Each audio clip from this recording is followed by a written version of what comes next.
Many lives, many masters, कई जीवन, कई देवात्माएं। एक मशहूर मनोवैज्ञानिक द्वारा अपनी एक युवा मरीज की पूर्व जन्म चिकित्सा की सच्ची कहानी, जिसने उन दोनों के जीवन को बदलकर रख दिया। लेखक डॉक्टर ब्रायन वीज। अध्याय 13। कैथरीन अपने रोगजनक लक्षणों से मुक्त हो चुकी थी। वह सामान्य की तुलना में ज्यादा सेहतमंद थी। अब वह उन पूर्व जन्मों में फिर से लौट रही थी जो पहले भी सामने आ चुके थे। मैं जानता था कि हम एक चरम बिंदु की ओर बढ़ रहे हैं, लेकिन शरद ऋतु के उस दिन मुझे यह आभास नहीं हुआ कि वह फिर से सम्मोहन समाधि में बैठ गई थी, जो पिछले 5 महीनों में नहीं लगी थी। उसके इस सम्मोहन सत्र और अंतिम सत्र में 5 महीनों का लंबा विराम आ गया था। मैंने कुछ नक्काशी देखी, उसने बताना शुरू किया। उसमें से कुछ सोने की कलाकारी की गई है। मैं मिट्टी भी देख रही हूं। लोग कुछ पात्र बना रहे हैं। वे लाल रंग के हैं। वे एक तरह की लाल सामग्री का इस्तेमाल कर रहे हैं। मैं एक भूरे रंग की इमारत देखती हूं, एक तरह की भूरी संरचना। उसी जगह पर हम लोग मौजूद हैं। क्या तुम उस भूरी इमारत में या उसके पास में हो? मैं उसके अंदर हूं। हम अलग अलग तरह की चीजों पर काम कर रहे हैं। क्या तुम खुद को काम करते हुए देख सकती हो? मैंने पूछा। क्या तुम अपने बारे में बता सकती हो? तुमने क्या पहन रखा है? नीचे देखो, तुम कैसी दिखती हो? मैंने कुछ लाल रंग का पहना हुआ है, कुछ लंबा लाल कपड़े जैसा। मेरे जूते अजीब से हैं, सैंडल जैसे। मेरे बाल भूरे हैं। मैं कुछ कलाकृतियां बनाने के लिए काम कर रही हूं। यह किसी आदमी की प्रतिमा है। एक आदमी, उसके हाथ में एक तरह की छड़ी है, उसके हाथ में डंडे जैसा है। दूसरे लोग भी कुछ बना रहे हैं, उनमें से कुछ धातु की बनी है। क्या यह सब एक कारखाने में किया जा रहा है? यह सिर्फ एक इमारत है, पत्थर से बनी हुई एक इमारत। तुम हाथ में छड़ी पकड़े जिस आदमी की प्रतिमा बना रही हो, क्या तुम उसे जानती हो? नहीं, वह बस एक अनजान आदमी है। वह पशुओं की देखभाल करता है, गाय की। यहाँ आसपास बहुत सी प्रतिमाएं हैं। हम सिर्फ यह जानते हैं कि वे कैसी दिखती हैं। यह बहुत अजीब सी सामग्री है। इसके साथ काम करना मुश्किल है। यह टुकड़ों में बट जाती है। क्या तुम उस सामग्री का नाम जानती हो? मैंने वह नहीं देखा, बस कुछ लाल देखा है। तुम्हारी बनाई प्रतिमा का बाद में क्या हुआ? वह बेच दी जाएगी।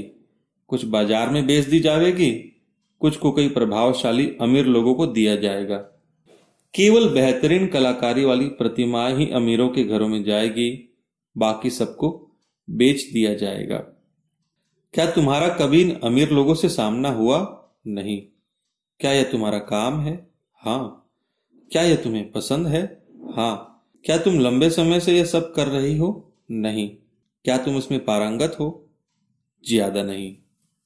क्या तुम्हें और सीखने की जरूरत है? हाँ, अभी मैं केवल सीख ही रही हूं। मैं समझ गया। क्या तुम अभी भी परिवार के साथ रहती हो? मैं नहीं जानती, लेकिन मुझे भूरे डिब्बे दिखाई दिए हैं। भूरे डिब्बे? मैंने दोहराया। उनके मुंह बहुत थोड़े खुले हैं। उनमें एक दरवाजे जैसा कुछ है और कुछ प्रतिमाएं उनके अंदर रखी है। वे लकड़ी की बनी हुई है, एक तरह की लकड़ी। हमें उनके लिए मूर्तियां बनानी होती है। उन मूर्तियों का कार्य क्या है? वे धार्मिक है, उसने जवाब दिया। मूर्तियों से जुड़ा वहां कौन सा धर्म है? वहां बहुत से देवता है, बहुत से रक्षक, बहुत से देवता। लोग बहुत डरे हुए हैं। यहाँ बहुत सी चीजें बनाई जाती है। हम खेलने की चीजें भी बनाते हैं, ऐसे गेम्स बोर्ड जिनमें छेद होते हैं। छेदों में जानवरों के सिर जाते हैं। क्या तुमने वहां कुछ और भी देखा? यहाँ बहुत गर्मी है, बहुत ज्यादा गर्मी और धूल, रेत भी। क्या वहां आसपास पानी है? हाँ, पानी पहाड़ों से नीचे आता है। इस जीवन काल की शुरुआत पहचानी सी लग रही थी। क्या लोग डरे हुए हैं? मैंने आगे विस्तार किया। क्या वे लोग अंधविश्वासी हैं? उसका जवाब हाँ था।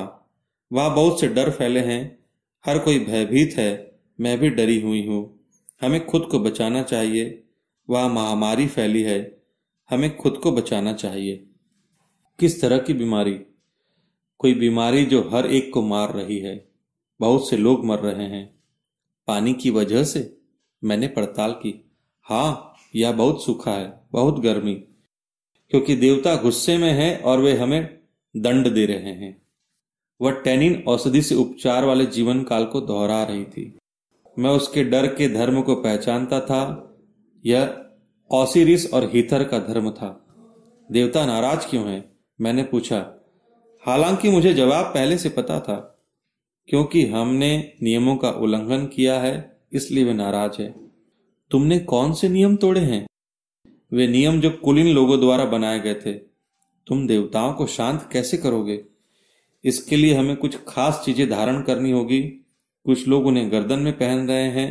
वे बुरी बलाओं और विपत्तियों से आपकी मदद करती है।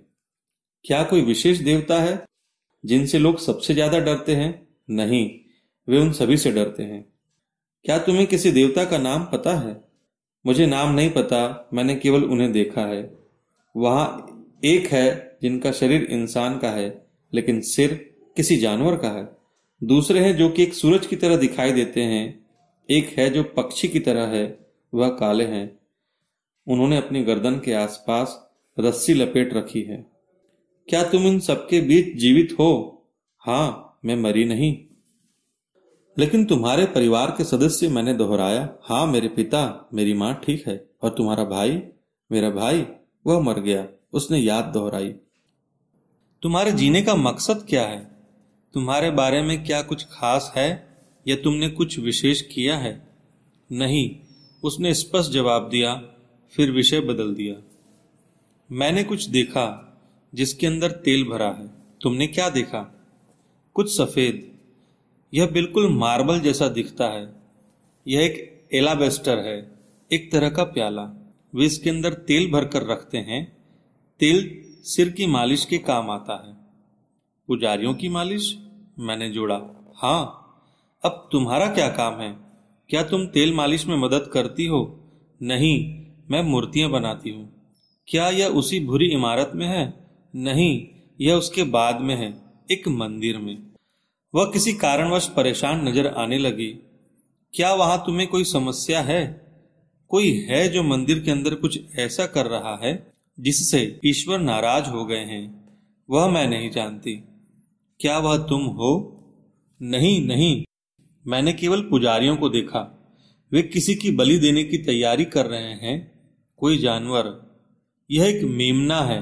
उनके सिर गंजे हैं। सिर पर कोई बाल नहीं है, न ही उनके चेहरे पर। वह चुप हो गई और कई मिनट खामोशी में बीत गए। अचानक ही वह सावधान हो उठी, जैसे कि वह कुछ सुन रही थी। जब वह बोली तो उसकी आवाज में गहराई थी। वहां एक देवात्मा मौजूद थी।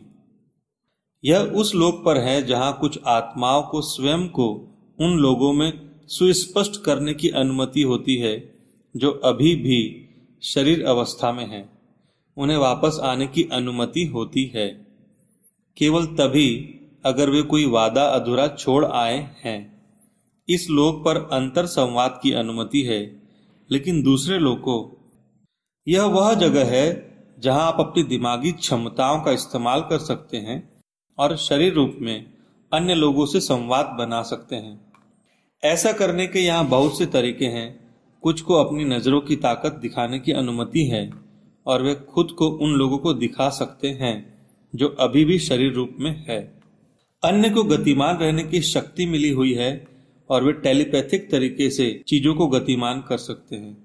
तुम केवल तभी इस लोक पर जा सकते हो जबकि वहां जाना उपयोगी हो। यदि तुम कोई वादा अधूरा छोड़कर आए हो तो तुम वहां जाना चुन सकते हो और किसी तरह से संवाद कर सकते हो, लेकिन यह सब तभी होगा जबकि वादा पूरा किया गया हो। यदि आपका जीवन अचानक खत्म होता है तो इस धरातल पर जाने का यह एक कारण बनता है। कई लोग यहाँ आना इसलिए चुनते हैं क्योंकि उन्हें शरीर रूप में मौजूद लोगों को देखने की अनुमति है जो कि उनके बेहद करीबी होते हैं, लेकिन हर एक को उनसे संवाद करने की अनुमति नहीं होती। कुछ लोगों के लिए यह डरावना भी हो सकता है। कैथरीन चुप हो गई और लगा कि वह विश्राम कर रही है, पर उसने फिर बहुत धीमे से बुदबुदाया, मैं रोशनी देख रही हूं। क्या रोशनी से तुम्हें ऊर्जा मिलती है? मैंने पूछा। यह एक तरह से नई शुरुआत है, यह पुनर्जन्म है। शरीर रूप में मौजूद इंसान इस ऊर्जा को कैसे महसूस कर सकते हैं, वे कैसे इसमें समा सकते हैं और खुद को ऊर्जावान बना सकते हैं? अपने दिमागों से, उसने धीमे से जवाब दिया। लेकिन वे इस अवस्था में कैसे पहुंचेंगे? उन्हें एक बहुत विश्राम वाली अवस्था में होना चाहिए। तो आप स्वयं का उस रोशनी से पुनरुद्धार कर सकते हैं। उस रोशनी के जरिए आपको अत्यधिक विश्राम में होना चाहिए, जिससे कि आप और ऊर्जा खर्च न करें, लेकिन आप अपनी ऊर्जा को नवीनीकृत कर रहे हैं, करते रहते हैं। जब आप सोते हैं तो आप नवजीवन पाते हैं। वह अपनी परम चेतन अवस्था में थी और मैंने उससे सवालों का दायरा बढ़ाने का फैसला किया। तुम्हारा कितनी बार पुनर्जन्म हो चुका है? मैंने पूछा।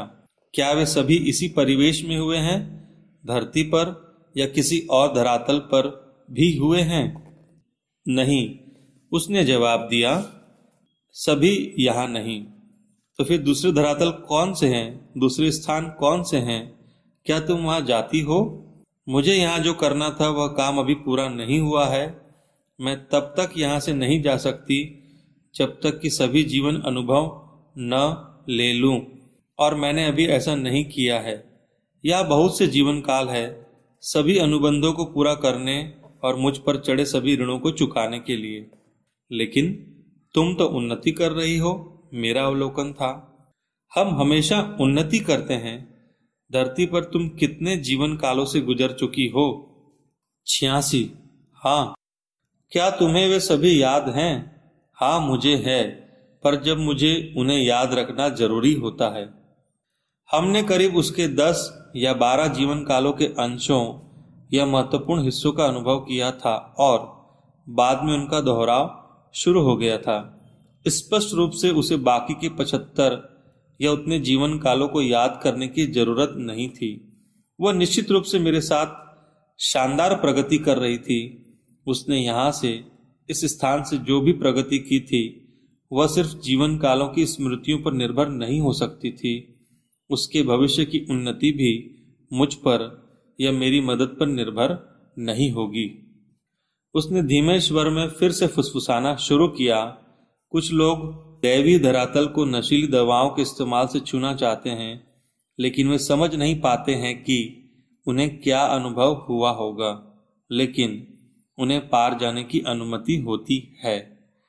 मैंने उससे नशीली दवाओं के बारे में कुछ नहीं पूछा था। वह सिखा रही थी, ज्ञान बांट रही थी, भले ही मैंने कुछ विशेष पूछा था या नहीं। क्या तुम अपनी दिमागी शक्तियों का उपयोग यहाँ से स्वयं की उन्नति के लिए नहीं कर सकती? मैंने पूछा। ऐसा लगता है कि तुम उसे ज्यादा से ज्यादा विकसित कर रही हो। हाँ, उसने हामी भरी। यह महत्वपूर्ण है, लेकिन उतना जरूरी नहीं जितना अन्य लोगों पर होगा। यह विकास और वृद्धि का हिस्सा है, मेरे और तुम्हारे दोनों के लिए जरूरी, हम सभी के लिए जरूरी, उसने जवाब दिया। हम कैसे इन शक्तियों को विकसित कर सकते हैं? आप इन्हें अपने संबंधों के जरिए विकसित करें। आपके आसपास कुछ लोग हैं जो उच्च शक्तियों वाले हैं, जो कि ज्यादा ज्ञान के साथ लौट आए हैं। वे उन लोगों की तलाश में हैं जिन्हें विकास की जरूरत है, और वे उनकी मदद करते हैं। वह एक लंबे मौन में चली गई। अब वह अपनी परम चैतन्य अवस्था को छोड़कर एक नए जीवन काल में प्रवेश कर गई थी। मैंने समुद्र देखा, मुझे समुद्र के किनारे घर भी दिखा। यह सफेद रंग का है। बंदरगाह पर जहाज आ और जा रहे हैं। मैं समुद्री पानी की गंध भी सूंघ सकती हूँ। क्या तुम वहां हो? हाँ। वह घर कैसा दिखता है? वह छोटा है। उसके शीर्ष पर किसी तरह का टावर जैसा दिखता है। एक खिड़की है जहां से आप समुद्र को देख सकते हैं। यह एक तरह की दूरबीन है। यह पीतल और लकड़ी की बनी है। क्या तुमने कभी दूरबीन का इस्तेमाल किया? हाँ, जहाजों को देखने के लिए किया। तुम क्या काम करती हो? हम बंदरगाह पर आने वाले व्यापारी जहाजों की खबर रखते हैं।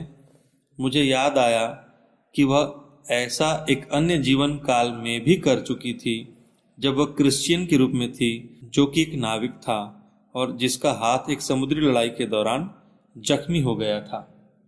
क्या तुम एक नाविक हो? मैंने जानकारी पाने के हिसाब से पूछा।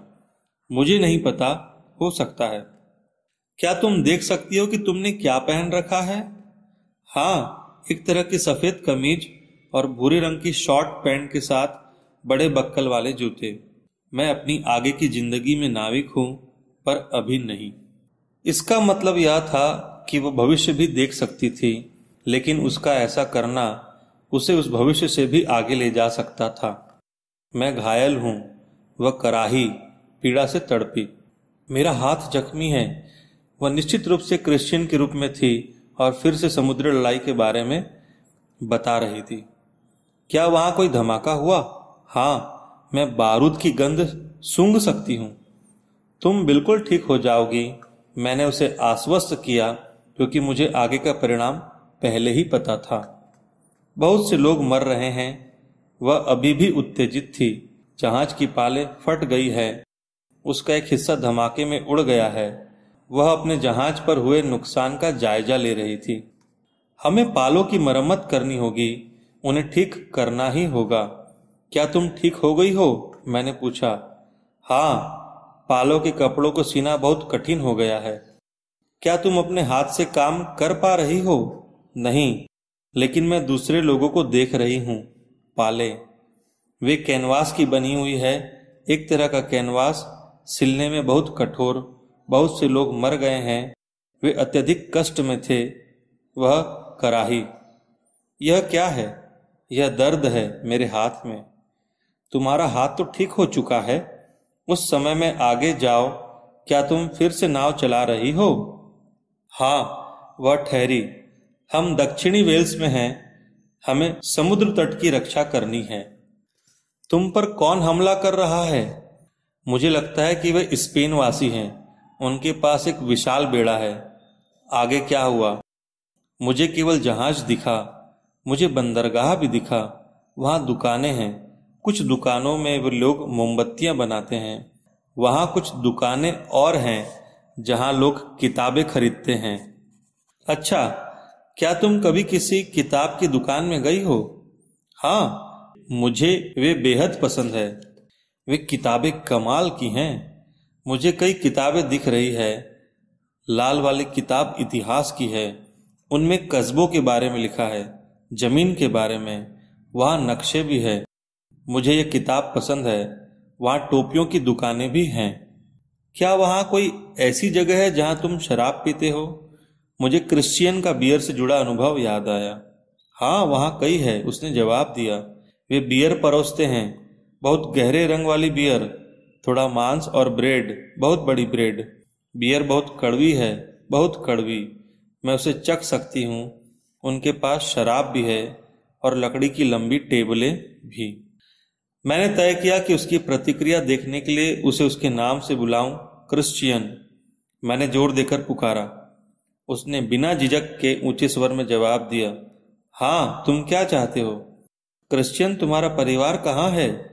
वे पास के कस्बे में हैं। हम इस बंदरगाह से समुद्री यात्रा पर जाते हैं।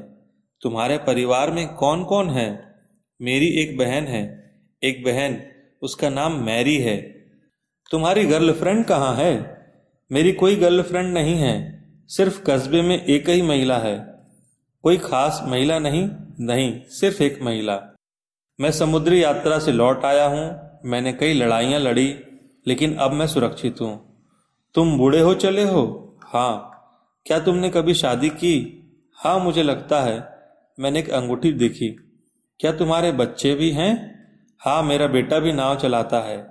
यहाँ एक अंगूठी है, एक हाथ के साथ अंगूठी। यह हाथ कुछ पकड़े हुए हैं। क्या पकड़े हैं मैं देख नहीं सकती। वह अंगूठी हाथ में है जो कुछ मजबूती से पकड़े हुए हैं। कैथरीन ने उबकाई लेना शुरू किया। क्या गड़बड़ है? जहाज पर लोग बीमार हैं। यह खाने की वजह से है। हमने कोई खराब खाना खा लिया है। यह नमकीन मांस था। उसकी उबकाइयां जारी थी। मैंने उसे उस समय में और आगे बढ़ाया और उसकी उबकाइयां रुक गई। मैंने उसे क्रिश्चियन के हार्ट अटैक के पूर्व अनुभव के कारण और आगे न ले जाने का फैसला किया। वह बहुत थक चुकी थी और इसी वजह से मैं उसे समाधि से बाहर ले आया।